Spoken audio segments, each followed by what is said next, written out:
அஸ்ஸலாமு அலைக்கும் வரஹ்மத்துல்லாஹி வபரகாத்துஹு. நான் அன்பானவள், அக்கறையானவள், எல்லா உள்ளங்களையும் மதிக்கத் தெரிந்தவள். இந்த போலியான உலகத்தில் நிஜம் எது என்று தெரிந்து கொள்ளுங்கள். அதற்கான வழி நிறைந்த பதிவு உங்களுக்காக. காலங்கள் நம்மளை அழகாய் மாற்றுகிறது.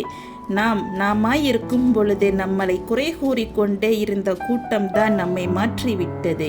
இங்கு யாரும் நன்மைக்காகவும் வரவில்லை, நம்பிக்கை கொடுக்கவும் வரவில்லை. பிறகு ஏன் குறை கூற மூட்டை மூட்டையாக அள்ளிக்கொண்டு வருகிறீர்கள்?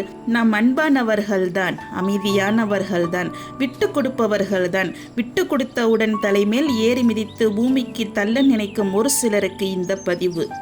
இயற்கையாகவே நல்ல விடயம் தானாக கிடைத்து விட்டால் அதை யாரும் மதிப்பது கிடையாது. இங்கு எவ்வளவு அறிவாளியாக இருந்தாலும் தானாக தன் அறிவை பயன்படுத்துவது கிடையாது. மற்றவர் என்ன சொல்கிறார்களோ அதை கேட்டுதான் பின்தொடர்கிறார்கள்.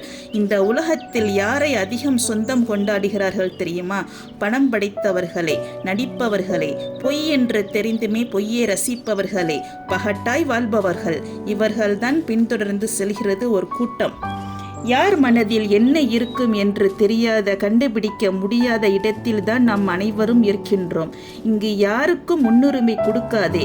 நீ அந்த இடத்தில் இருந்து தூக்கி எறியப்படுவாய். உன்னை சுற்றி இருப்பவர்கள், உன் சொந்த பந்தங்கள் உன்னுடன் நிலைப்பது கிடையாது.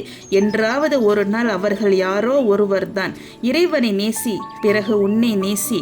யாரெல்லாம் மற்றவர்களுக்கு முன் உரிமை கொடுத்தீர்களோ அவர்கள் எல்லாம் பின்னோக்கி திரும்பிப்பார்கள். இழப்பு அதிகம் உங்களுக்குத்தான். இனிமேலாவது உங்களுக்காக, உங்கள் மனதிற்காக முன்னுரிமை கொடுங்கள். நீங்கள் உங்கள் மனதிற்கு முன்னுரிமை கொடுத்தால் மற்றவர்களிடம் எதையும் எதிர்பார்க்க மாட்டீர்கள். தற்காலிகமான உலகத்தில் எல்லாமே தற்காலிகமானதுதான் என்று புரிந்து கொள்வோம். நமக்கு துணை நாம் மட்டும்தான்.